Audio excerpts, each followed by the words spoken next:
ಒಂದು ಸೋಷಿಯಲ್ ಮೀಡಿಯಾನಲ್ಲಿ ಮೀಸಲಾತಿ ಯಾರಿಗೆ ಜಯ, ಹಸಿದವರ ತಟ್ಟೆಗೂ ಹಸಿವಿಲ್ಲದವರ ತಟ್ಟೆಗೂ ಒಂದೇ ಪ್ರಮಾಣದ ಊಟ,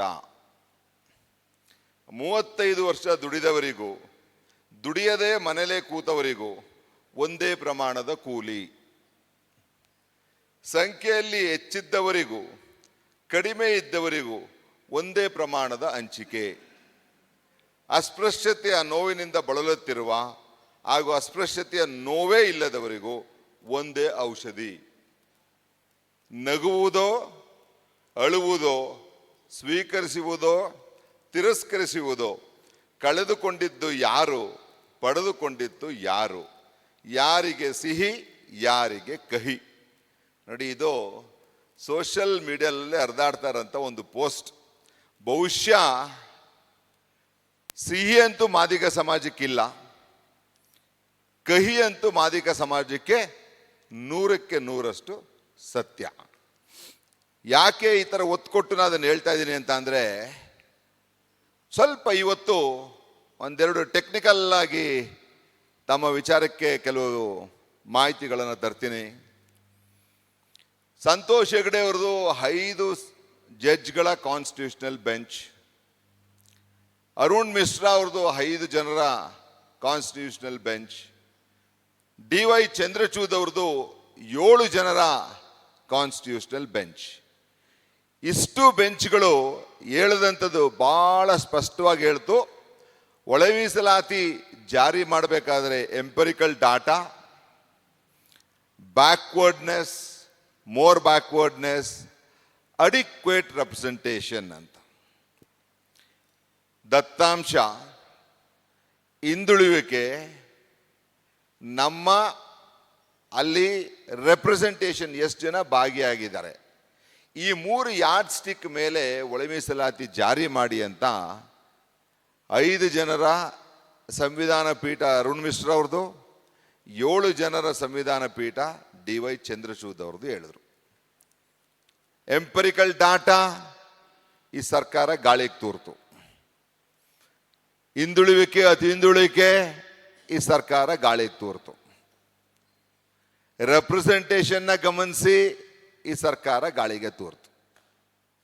ಎಂಪರಿಕಲ್ ಡಾಟಾ ನಾಗಮೋಹನ್ ದಾಸ್ ತಗೊಳ್ಳಿಲ್ಲ, AJ ಸದಾಶಿವ ತಗೊಳ್ಳಿಲ್ಲ, ಮಾಧುಸ್ವಾಮಿ ವರದಿ ತಗೊಳ್ಳಿಲ್ಲ. ಇವ್ರಿಗೆ ಹೆಂಗೆ ಬೇಕು ಮನಸ್ಸೋ ಇಚ್ಛೆ ತಿರ್ಚಿ ಮಾಡಿದ್ರು empirical data. Backwardness, more backwardness ಅನ್ನಂಥದ್ರಲ್ಲಿ ಮಾದಿಗರು 2ನೇ ಸ್ಥಾನ, ಅಲೆಮಾರಿಗಳು 1ನೇ ಸ್ಥಾನ ಇರಬೇಕಿತ್ತು. ಅಲೆಮಾರಿಗಳನ್ನ 4ನೇ ಸ್ಥಾನಕ್ಕೆ ಹಾಕಿದ್ದಾರೆ ಬೋವಿ, ಲಂಬಾಣಿ, ಕೊರ್ಮ, ಕೊರ್ಚಾ ಜೊತೆ. ಸೊ ಅವ್ರನ್ನ ಕೂಡ ಬ್ಯಾಕ್ವರ್ಡ್, ಮೋರ್ ಬ್ಯಾಕ್ವರ್ಡ್ ಅನ್ನೋಂಥವ್ರನ್ನ ಕಿತ್ತಿ ಹರಿದಂಚಿದ್ದಾರೆ.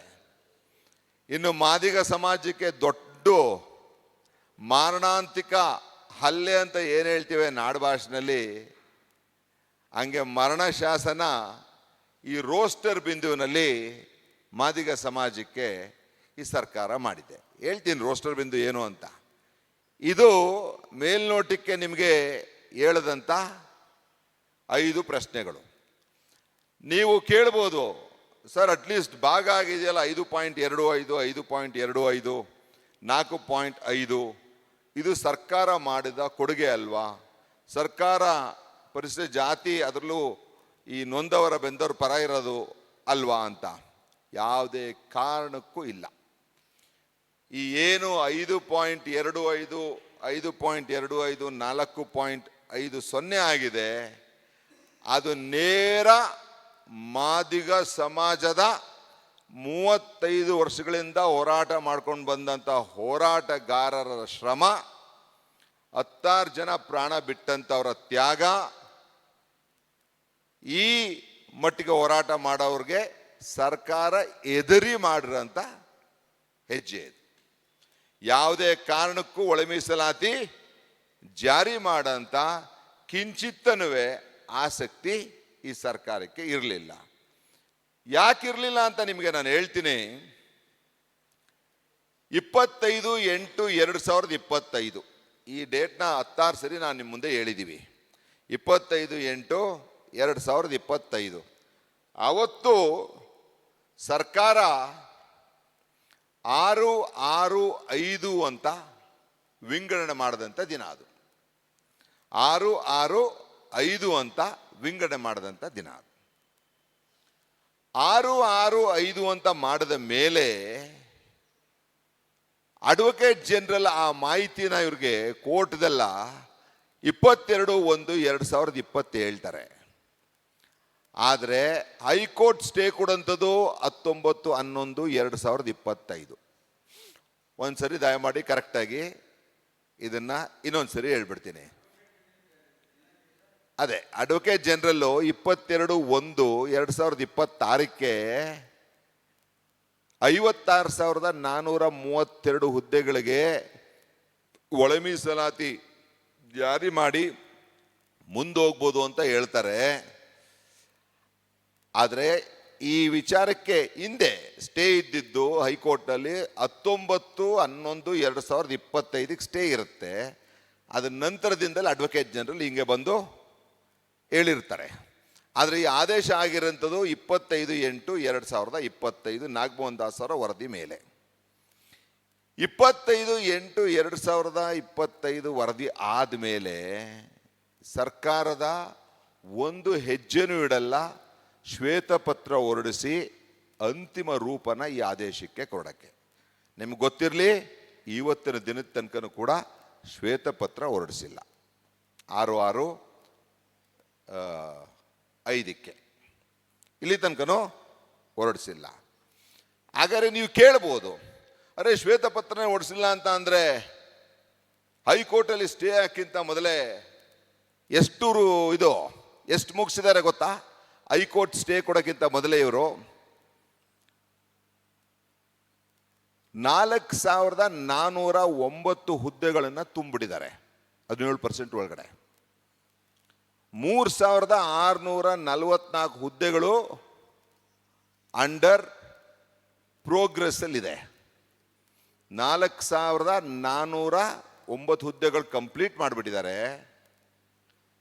3,644 ಹುದ್ದೆಗಳನ್ನು ಚಾಲ್ತಿಲಿ ಇಟ್ಕೊಂಡಿದ್ರು.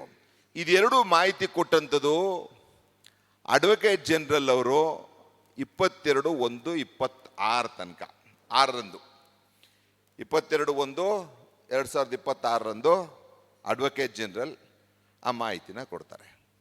ನೀವು ಹೇಳಿ, ನಾ 3 ಡೇಟ್ ಹೇಳಿದೆ. 25/8/2025 ಕ್ಯಾಬಿನೆಟ್ ಆದೇಶ, ಅದಾದ ಮೇಲೆ 4,409 ಹುದ್ದೆಗಳು ಕಂಪ್ಲೀಟ್ ಮಾಡಿಬಿಟ್ಟಿದ್ದಾರೆ 17% ಒಳಗಡೆ. 3,644 ಹುದ್ದೆಗಳು ಪ್ರೋಗ್ರೆಸ್ ಅಲ್ಲಿದೆ. ಈ ಮಾಹಿತಿನ ಅಡ್ವೊಕೇಟ್ ಜನರಲ್ ಕೊಡೋಂಥದ್ದು 22/1/2026 17% ಒಳಗಡೆ ಮಾಡಿದ್ದಾರೆ. ಒಳ ಮೀಸಲಾತಿ ಜಾರಿ ಮಾಡಿದೆ ಸ್ಟೇ ಹಾಕಿಂತ ಮೊದಲೇ. ಈ 2 ಸ್ಲ್ಯಾಬ್ ಹೇಳಿದ್ನಲ್ಲ, ಈ ಪ್ರಕ್ರಿಯೆನ ಸರ್ಕಾರಕ್ಕೆ ಒಳ ಮೀಸಲಾತಿ ಜಾರಿ ಮಾಡೋಂಥ ಮನಸ್ಸು ಇಚ್ಛೆ ಇತ್ತ ಇದರಲ್ಲಿ ಒಂದು. ಅಡ್ವೊಕೇಟ್ ಜನರಲ್ಲು ಈ ಒಪಿನಿಯನ್ ಕೊಡ್ತಾರೆ. ಕ್ಯಾಬಿನೆಟ್ ನೋಟನ್ನ ನಾನು ಹಿಂದೆಲ್ಲ ಹಂಚ್ಕೊಂಡಿದ್ದೀನಿ, ಸಾಫ್ಟ್ ಕಾಪಿ ನಿಮಗೆ ಕೊಟ್ಟು. ಕ್ಯಾಬಿನೆಟ್ ಅಲ್ಲೂ ಕೂಡ ಒಳ ಮೀಸಲಾತಿ ಜಾರಿ ಮಾಡಬೇಕು ಅನ್ನೋಂಥ ನಿಟ್ಟಿನಲ್ಲಿ ಕ್ಯಾಬಿನೆಟ್ ಆಗುತ್ತೆ. ಸಮಾಜ ಕಲ್ಯಾಣ ಇಲಾಖೆ secretary Randeep, DPR secretary Randeep, Priyanka Kharge ಅವರ ಮಿನಿಸ್ಟ್ರಿ ಸೆಕ್ರೆಟರಿ ರಂದೀಪ್ ಇದ್ದು, ಪ್ರಿಯಾಂಕಾ ಖರ್ಗೆ ಜೊತೆ ಮಾದೇವಪ್ಪನವ್ರ ಜೊತೆ ಪರಮೇಶ್ವರ್ ಜೊತೆ ಸೇರಿಕೊಂಡು 56,432 ಹುದ್ದೆಗಳಿಗೆ ಒಳ ಮೀಸಲಾತಿ ಇಲ್ಲ ಅನ್ನೋಂಗೆ DPR ಆರ್ಡರ್ನ ಹೊರಗಡೆ ತರ್ತಾರೆ.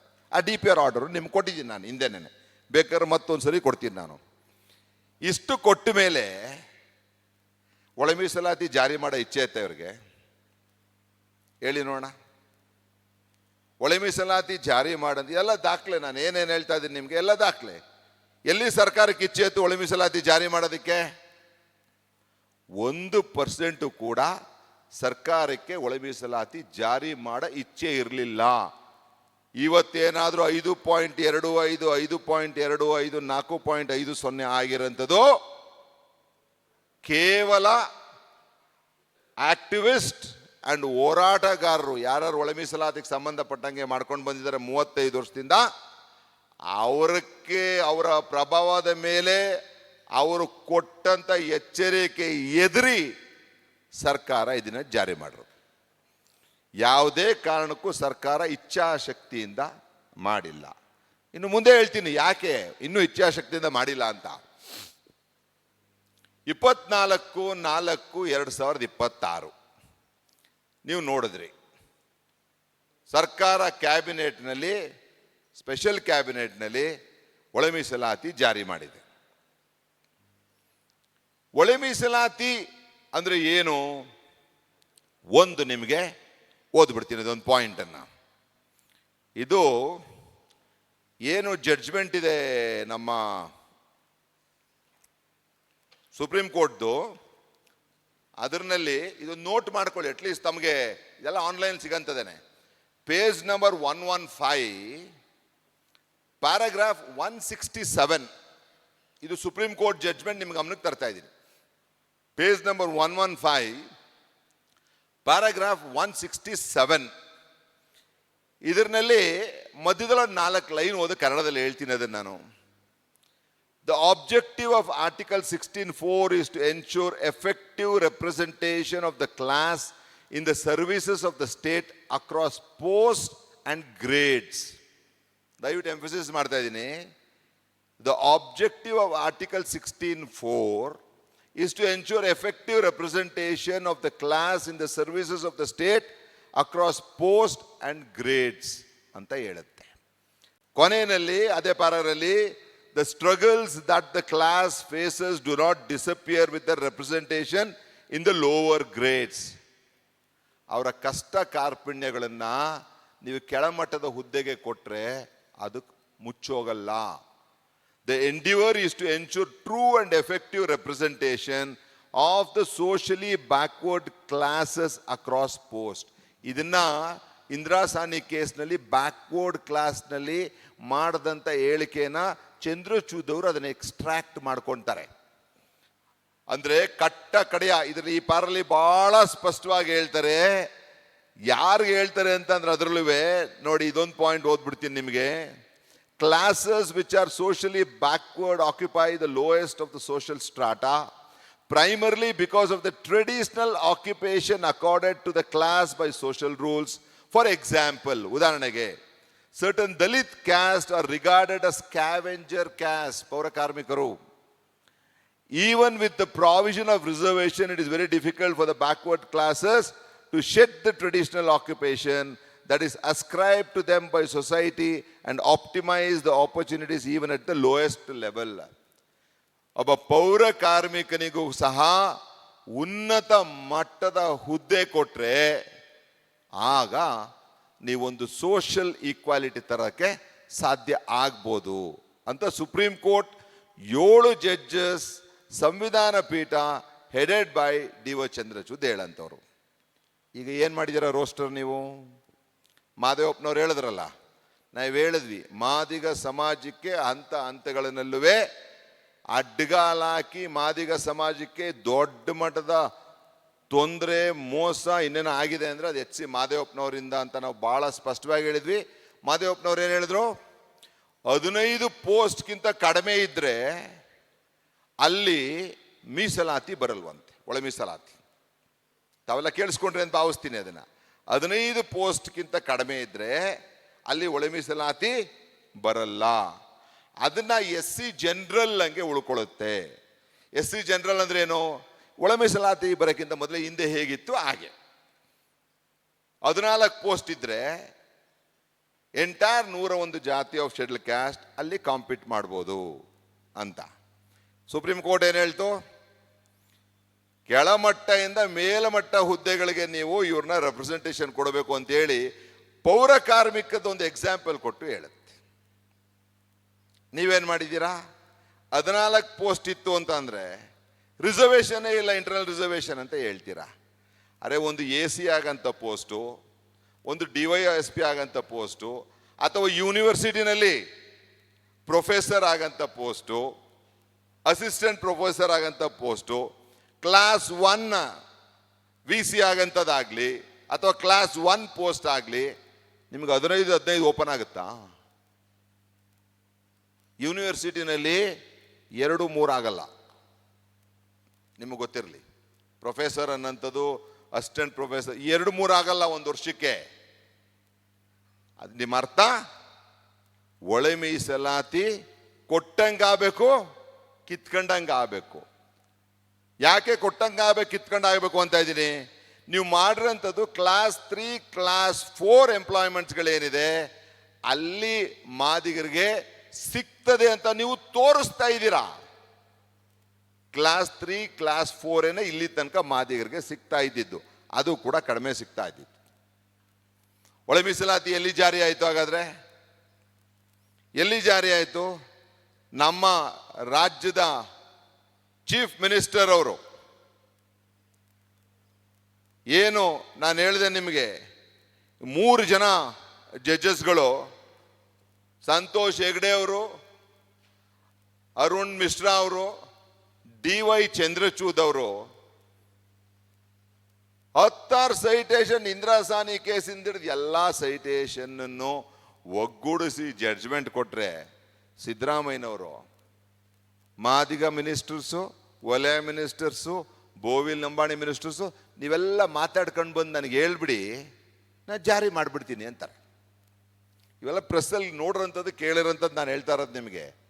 ಹಾಗಾದ್ರೆ ಸಿದ್ದರಾಮಯ್ಯನವರು ಸುಪ್ರೀಂ ಕೋರ್ಟ್ ಜಡ್ಜ್ಮೆಂಟ್ ಪಾಲನೆ ಮಾಡಾಕಿದಾರಾ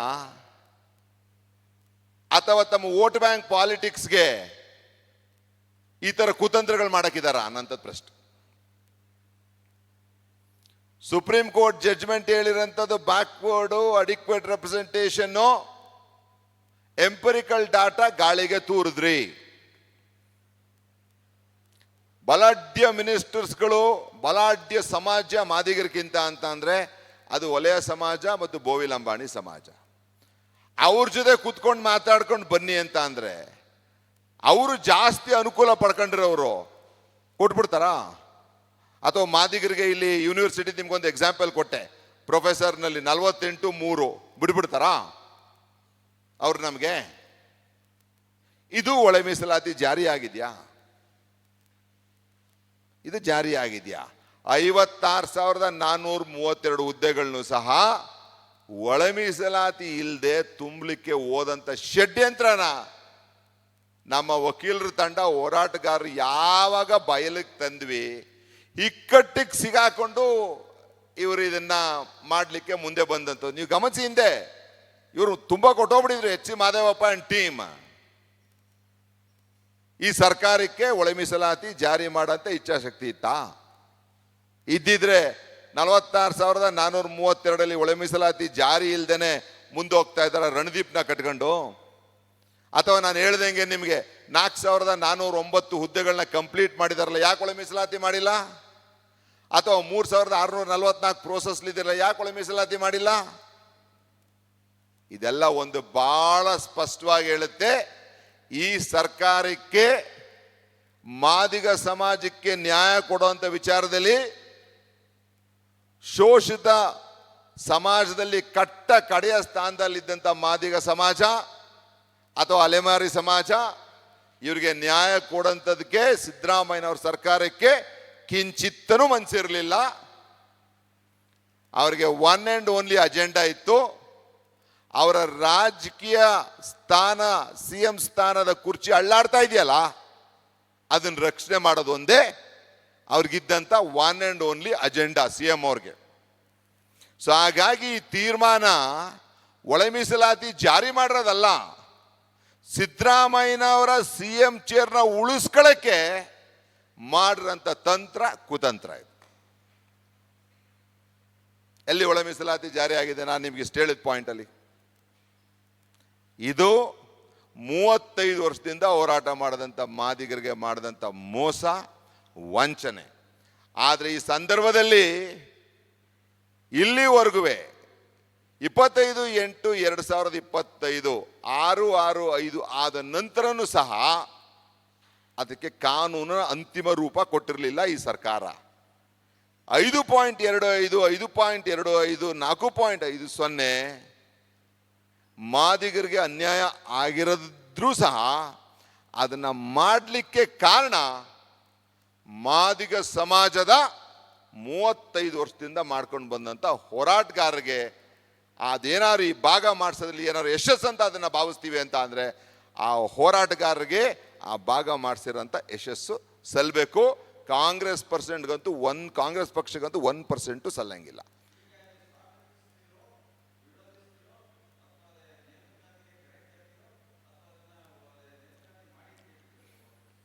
ಮೊದಲನೇದಾಗಿ ಮಾದಿಗರಿಗೆ ರೋಸ್ಟರ್ ಸಿಸ್ಟಮ್ಮು ರೆಡಿ ಆಗಿಲ್ಲ. ಮಾದಿಗರಿಗೆ ಮೋಸ ಆಗಿದೆ ರೋಸ್ಟರ್ ಸಿಸ್ಟಮ್ ಅಲ್ಲಿ. ರೋಸ್ಟರ್ ಸಿಸ್ಟಮ್ ಮಾದಿಗರ ಪಾಲಿಗೆ ಮರಣ ಶಾಸನ. ಇನ್ನು AKADAಲಿರೋಂಥ ವಲಯರ್ನ ಮಾದಿಗರ ಗುಂಪಿನಲ್ಲೂ ತಗೊಳ್ಬಹುದು ಅನ್ನೋಂಥ ಆದೇಶ ಇನ್ನೂ ಜೀವಂತವಾಗಿದೆ. SC SP TSP ನಲ್ಲಿ ಮಾದಿಗ ಸಮಾಜಕ್ಕೆ ಭಾಗ ಬಗ್ಗೆ ಮಾತಾಡಿಲ್ಲ. ರಾಜಕೀಯ ಪ್ರಾತಿನಿಧ್ಯದ ಬಗ್ಗೆ ಒಳ ಮೀಸಲಾತಿ ಬಗ್ಗೆ ಪ್ರಸ್ತಾವನೆ ಮಾಡಿಲ್ಲ. ಇಷ್ಟೂ ಕಾರಣಗಳಿಗೆ ಈ ಕಾಂಗ್ರೆಸ್ ಮಾಡಿರೋಂಥ ಒಳ ಮೀಸಲಾತಿನ ನಾವು ತಿರಸ್ಕರಿಸ್ತೀವಿ. ಇಷ್ಟು ಕಾರಣಕ್ಕೆ. ಇನ್ನು ಎರಡನೇದಾಗಿ ಇದು ನಾವು ನಿಮ್ಮ ಮುಂದೆ ಬಂದಿರೋಂಥದ್ದು ಏನು ಸೋಷಿಯಲ್ ಮೀಡಿಯಾನಲ್ಲಿ ಏನಾಗುತ್ತೆ ಹರಡ್ತಾ ಇರೋಂಥ ಸುದ್ದಿಗಳು ಮಾಧ್ಯಮದಲ್ಲಿ, ಯಾಕಂದ್ರೆ ಇವತ್ತಿನ ದಿನ ಮಾಧ್ಯಮದ್ದು ನ್ಯೂಸ್ನು ಕೂಡ ಎವಿಡೆನ್ಸ್ ಆಗಿ ತಗೊಳುತ್ತೆ court. It is not that it is rejected totally. ಆ ಬೇಸ್ ಮೇಲೆ ನಿಮ್ಮ ಮುಂದೆ ಬಂದಿದ್ದೀವಿ. ಇನ್ ನೆಕ್ಸ್ಟ್ ವೀಕ್ನಲ್ಲಿ ಎಲ್ಲ ಅಫಿಷಿಯಲ್ ಆರ್ಡರ್ಸ್ಗಳು ಹೊರಗಡೆ ಬರೋಕ್ಕೆ ಸ್ಟಾರ್ಟ್ ಆಗ್ತವೆ. ಅದು ತಗೊಂಡು ಇನ್ನೊಂದ್ಸರಿ ಬರ್ತೀವಿ. ಅದು ಒಂದು. ವಿರೋಧ ಮಾಡ್ತೀವಾ, ಕೋರ್ಟ್ಗೆ ಹೋಗ್ತೀವಾ, ಇನ್ನೊಂದು ಮಾಡ್ತೀವಾ? ಏಕೆಂದರೆ ಕನ್ನಡಪ್ರಭನಲ್ಲಿ ನಿನ್ನೆ ಒಂದು ಬೇರೆ ಆ್ಯಂಗಲ್ನ ನೋಡಿದೆ. ABC ಫಸ್ಟು ಕೆಲವು ಹುದ್ದೆಗಳಿಗೆ, BCA ಸೆಕೆಂಡು ಕೆಲವು ಹುದ್ದೆಗಳಿಗೆ, CAB ಇನ್ನೊಂದು ಗುಂಪಿಗೆ ಅಂತ ಅದನ್ನು ರಿವರ್ಸ್ ಆರ್ಡರ್ ಮಾಡಿದ್ದಾರೆ. ಅದೊಂದು ಆರ್ಟಿಕಲ್ ಕನ್ನಡಪ್ರಭದಲ್ಲಿ ಮಾತ್ರ ನೋಡಿದೆ, ಬೇರೆ ಯಾವ ಪೇಪರ್ ನೋಡಲ್ಲ ನಾನು. ಅದು ಯಾವ ರೀತಿ ಮಾಡಿದ್ದಾರೆ ಹೊರಗಡೆ ಬರಲಿ, ಅದು ಏನಕ್ಕೆ ಮಾಡಿದ್ದಾರೆ ಅಂತ ಅದು ಹೊರಗಡೆಗೆ ಬರಲಿ. ಇದನ್ನು ಕಾಯ್ತಾ ಇದ್ದೀವಿ. DPR ಆರ್ಡರ್ ಬರಲಿ, ಶ್ವೇತಪತ್ರ ಫೈನಲೈಸ್ ಆಗಲಿ. ಇದೆಲ್ಲ ಆದಮೇಲೆ ಇನ್ನೊಂದ್ಸರಿ ನಾವು ಕೂತೋದನ್ನು ವಿಮರ್ಶೆ ಮಾಡಿ, ಯಾಕಂದ್ರೆ ನಾವೆಲ್ಲ ಅಡ್ವೊಕೇಟ್ಸ್ಗಳಾಗಿರೋದ್ರಿಂದ ದಾಖಲೆಗಳನ್ನೆಲ್ಲ ಇನ್ನೊಂದ್ಸರಿ ಅದನ್ನು ಗಮನಿಸಿ ನಿಮ್ಮ ಮುಂದೆ ಬರ್ತೀವಿ. ಆದರೆ ಒಂದು ಮಾತ್ರ ಹೇಳ್ತೀವಿ ಇವತ್ತು ನಾವು, ಸುಪ್ರೀಂ ಕೋರ್ಟ್ ಪ್ರಕಾರ ದತ್ತಾಂಶ, adequate representation, backward more backward ಆ ಅಡಿನಲ್ಲಿ ಎಲ್ಲಿ ತನಕ ಒಳ ಮೀಸಲಾತಿ ಹಂಚಲ್ಲ ಅಲ್ಲಿ ತನಕ ನಮ್ಮ ಹೋರಾಟ ನಿಲ್ಲಲ್ಲ. ಒಂದು. AKADAಲಿರಂಥ ಒಲೆ ಸಮಾಜದವ್ರನ್ನ ಮಾದಿಗರ ಗುಂಪಿನಲ್ಲಿ ತಗೊಳ್ದಂಗೆ ಮಾಡೋ ತನಕನೂ ನಮ್ಮ ಹೋರಾಟ ನಿಲ್ಲಲ್ಲ. ಎರಡು. SC SP TSPನಲ್ಲಿ ನಮ್ಮ ಸಮಾಜಕ್ಕೆ ಈ ಡಿವಿಷನ್ ಪ್ರಕಾರ ದುಡ್ಡು ಬಂದಿಲ್ಲ ಅಂದರೆ ಆ ಬರೋ ತನಕ ಹೋರಾಟ. ಮೂರು. ಬಡ್ತಿ ಮೀಸಲಾತಿನಲ್ಲಿ ನಮ್ಮ ಮಾದಿಗ ಸಮಾಜಕ್ಕೆ ಈ ಈಕ್ವೇಷನ್ನಲ್ಲಿ ಬರಲಿಲ್ಲ ಅಂತ ಅಂದರೆ ಹೋರಾಟ ಮಾಡೋದು. ನಾಲ್ಕು. ಇನ್ನು ಕೊನೆಯದಾಗಿ ರಾಜಕೀಯ ಮೀಸಲಾತಿ ಸಿಕ್ಕಲಿಲ್ಲ ಅಂತ ಅಂದರೆ ಒಳ ಮೀಸಲಾತಿ, ಅದಕ್ಕೆ ಹೋರಾಟ ಮಾಡೋದು. 5. ನಮ್ಮ ಹೋರಾಟ ಇಷ್ಟು ಮುಗಿಯೋ ತನಕನೂ ಸಹ, ಇಷ್ಟು ಫೀಲ್ಡ್ಗಳಲ್ಲಿ ಮಾದಿಗ ಸಮಾಜಕ್ಕೆ ನ್ಯಾಯ ಸಿಗೋ ತನಕನೂ ಸಹ ಮುಂದುವರಿಯುತ್ತೆ ಅಂತ ಈ ಸಂದರ್ಭದಲ್ಲಿ ಹೇಳ್ತೀವಿ. ಇದನ್ನು ಯಾವುದೇ ಕಾರಣಕ್ಕೂ ಈ ಸರ್ಕಾರ ಮಾಡಿರೋಂಥ ಒಳ ಮೀಸಲಾತಿನ ನಾವು ಸ್ವಾಗತ ಮಾಡಲ್ಲ. ಅದೇನು ಡಿವಿಷನ್ ಆಗಿದೆ ಆ ಡಿವಿಷನ್ ಕೀರ್ತಿ ನಮ್ಮ ಹೋರಾಟಗಾರರಿಗೆ ಸಲ್ಲಬೇಕು, ಸರ್ಕಾರಕ್ಕೆ 1% ಸಲ್ಲಂಗಿಲ್ಲ. ಯಾಕೆಂದ್ರೆ ಈ ಸರ್ಕಾರ ಒಳ ಮೀಸಲಾತಿ ಜಾರಿ ಮಾಡಿರೋದು ಯಾವಾಗ ಗೊತ್ತಾ? August 1, 2024 supreme court judgment. ಈ ಜಾರಿ ಮಾಡಿರೋದು ಯಾವಾಗ? ಇದು 1 ವರ್ಷ 8 ತಿಂಗಳು 25 ದಿನದ ನಂತರ ಅವೈಲಬಲ್ ಎಂಪಿರಿಕಲ್ ಡಾಟಲ್ ಮಾಡಿ ಅಂದ್ರೆ ಈ ಎಲ್ಲ ದಾಖಲೆಗಳು ಎಳೆಯಾಗಿ ಹೇಳುತ್ತೆ ಈ ಸರ್ಕಾರಕ್ಕೆ ಒಳ ಮೀಸಲಾತಿ ಜಾರಿ ಮಾಡೋಂಥ ಇಚ್ಛೆ ಇರಲಿಲ್ಲ. ಈಗಲೂ ಸಹ ಒಳ ಮೀಸಲಾತಿ ಮಾದಿಗ ಸಮಾಜಕ್ಕೆ ನ್ಯಾಯ ದೊರಕಂಗೆ, ಅಥವಾ ಸುಪ್ರೀಂ ಕೋರ್ಟ್ ಹೇಳ್ದಂಗೆ ನ್ಯಾಯ ದೊರಕದಂಗೆ, ಅಥವಾ ಅಲೆಮಾರಿಗಳಿಗೆ ನ್ಯಾಯ ದೊರಕದಂಗೆ ಈ ಸರ್ಕಾರ ಮಾಡಿಲ್ಲ. ಆಮೇಲೆ ನಿಮ್ಮ ಕ್ವಶನ್ ತಗೊಬಿಡ್ತೀವಿ, ಒಂದೇ ಪಾಯಿಂಟ್ ಲಾಸ್ಟ್.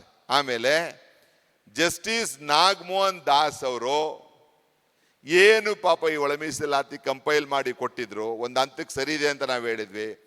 ಅವರು ಕೂಡ ಹೇಳಿದ್ದಾರೆ ಇವರು ಮಾಡಿರಂತ ಒಳ ಮೀಸಲಾತಿ ಸರ್ಕಾರದ ತಂತ್ರ ಸರಿ ಇಲ್ಲ. ಅದನ್ನು ಅಷ್ಟೇ ಅಲ್ಲೇನಾಗ್ಬೋದು, ಯಾವ್ಯಾವ ಹುದ್ದೆಗಳು ಅನ್ನೋಂಥದ್ದು ಪ್ರಶ್ನೆ ಬರುತ್ತೆ. ರೋಸ್ಟರ್ಗೆ ನಾನು ಹೇಳಿದೆ, ಯಾವ್ದಾದ್ರು ಹುದ್ದೆಗಳು ಬರೀ 15 ಒಳಗೆ ಬಂದ್ಬಿಟ್ರೆ ಅಲ್ಲಿ ಒಳ ಮೀಸಲಾತಿನೇ ಜಾರಿ ಆಗಲ್ಲ.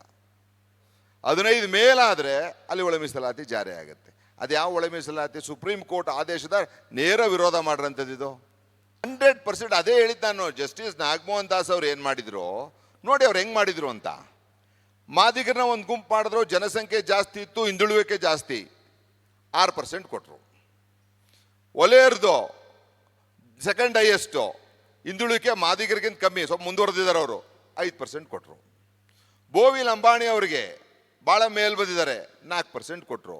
ಏಕೆ ಹೇಳಿ ಗೊಂದಲ ಇತ್ತು, ಯಾಕಂದ್ರೆ ಮಾದಿಗರು ಒಲೆಯರು ಇಬ್ಬರು ಇದ್ರು. ಆ ತೀರ್ಮಾನ ಆಗೋ ತನಕ ಅವ್ರನ್ನ ಸಪ್ರೇಟಲ್ಲಿ ಇಡೋಣ, ಇಲ್ಲಾಂದ್ರೆ ಅಲ್ಲಿ ಇರೋಂಥವ್ರು ಹೋಗಿ ಮಾದಿಗರಲ್ಲೂ ತಗೋಬೋದು ಅಂತ ಅವ್ರನ್ನ ಸಪ್ರೇಟಾಗಿ ಇಟ್ಟರು. ಅಲೆಮಾರಿಗಳು ಭಾಳ ಹಿಂದುಳಿದವ್ರೆ, ಅದು ಅವ್ರದ್ದೇನಾದ್ರು ಸಮಸ್ಯೆ ಇತ್ತು ಅಂದರೆ ಅದು ಫಸ್ಟ್ ಅಲ್ಲಿ ಬಗೆಹರಿಲಿ ಅಂದ್ಬಿಟ್ಟು ಅವ್ರನ್ನ 1%ಗೆ ಇಟ್ಟರು. ಇಷ್ಟು ಜನಕ್ಕೇನೋ ತೊಂದರೆ ಇದ್ದರೆ SC/ST ಕಮಿಷನ್ ಒಂದು ಮಾಡಿರ್ತೀವಿ, ಅಲ್ಲಿ ನಿಮ್ಮ ಅಹವಾಲುಗಳನ್ನು ಸಲ್ಲಿಸಿ ಅಲ್ಲಿ ಅದನ್ನು ಬಗೆಹರಿಸ್ಕೊಳ್ಳಿ ಅಂತ ಹೇಳಿದ್ರು. ಇದಕ್ಕಿಂತ ಇನ್ನೇನು ಕೊಡೋಕ್ಕಾಗತ್ತೆ ಕಮಿಷನ್ನು?